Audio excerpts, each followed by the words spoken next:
Good morning student. Today we are going to study about chapter 5 friction. This is the first session of chapter 5. Let us start our topic friction. My dear student, firstly you will take a simple ball and kick the ball on the ground. You will observe that it moves and travels some distance and finally it stops after some time. What is it? It means some external force acting on the ball. It is a kind of contact force that is called friction. Friction is the force that comes into play when two surfaces come in contact with each other. The frictional force acts in the opposite direction of the motion of the object. The force of friction opposes the relative motion between the surfaces of two moving objects. Force of friction acts between the object and the surface. Force of friction always opposes the motion of an object. For example, it is difficult to walk on a smooth and wet floor. Friction is an opposing force. The next topic is causes of friction. For example, a moving ball on the ground stopping after some time. What happened here? When two surfaces are in contact, the irregularities of one surface get interlocked with the irregularities of the other surface. It is this interlocking of irregularities that may be viewed as the basic cause of opposition. This opposition may be observed as force of friction.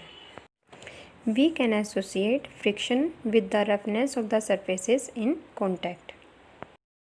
The next topic is factors affecting friction. The first point is there, the force of friction between two surfaces depends on the nature of the surfaces in contact. For a given pair of surfaces, friction depends upon the state of smoothness or roughness of those surfaces. For example, if surface is smooth, it means less interlocking of irregularities and low friction act here. Otherwise, if surface is rough, then more interlocking of irregularities and then high friction act here. Then second factor, force pressing the two surfaces together.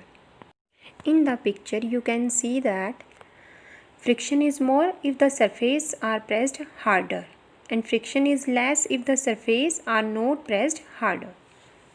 The next topic is types of friction. First one is static friction.